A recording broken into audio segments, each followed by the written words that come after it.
ঘূর্ণায়মান পাহাড়ের মধ্যে অবস্থিত একটি বিচিত্র গ্রামে রমেশ নামে একজন নম্র কৃষক বাস করতেন। রমেশ ছিলেন একজন পরিশ্রমী মানুষ, যিনি ভোর থেকে সন্ধ্যা পর্যন্ত তার ক্ষেতে পরিশ্রম করতেন, ফসল চাষ করতেন, যা তার পরিবার ও গ্রামের জন্য ভরণপোষণ যোগাত। তিনি তার স্ত্রী লীলা এবং তাদের দুই সন্তান অরুণ ও মীরার সাথে একটি বিনয়ী কিন্তু আরামদায়ক কুটিরে থাকতেন। গ্রামের জীবন ছিল সহজ কিন্তু পরিপূর্ণ। রমেশের দিন শুরু হতো ভোরবেলা, যখন সে তার বিশ্বস্ত বলদ নিয়ে মাঠের দিকে রওনা হতো।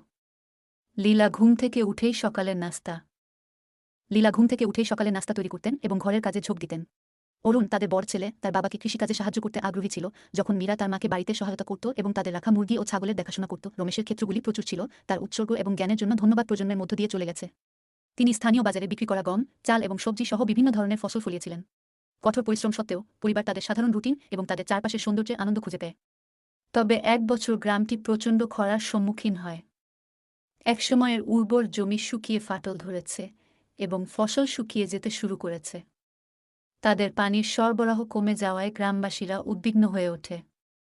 রমেশ, সবসময় স্থিতিস্থাপক ব্যক্তি, গ্রামবাসীদের জড়ো করে একটি নতুন কূপ খননের প্রস্তাব দেন।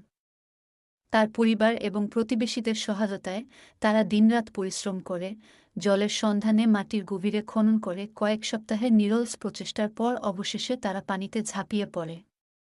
নতুন কূপ ফসল এবং তাদের দৈনন্দিন প্রয়োজনের জন্য অবিচ্ছ। বহু বছর পরে অরুণ এবং মীরা বড় হয়েছিলেন এবং তাদের নিজস্ব পরিবার শুরু করেছিলেন, কিন্তু তারা সবসময় তাদের বাবার কাছ থেকে শেখা শিক্ষা মনে রাখতেন। রমেশের গল্প, গ্রামের কৃষক যিনি তার সম্প্রদায়কে শক্তি এবং মমতার সাথে কষ্টের মধ্য দিয়ে নেতৃত্ব দিয়েছিলেন, একটি লালিত গল্প হয়ে উঠেছে, প্রজন্মের মধ্য দিয়ে চলে গেছে।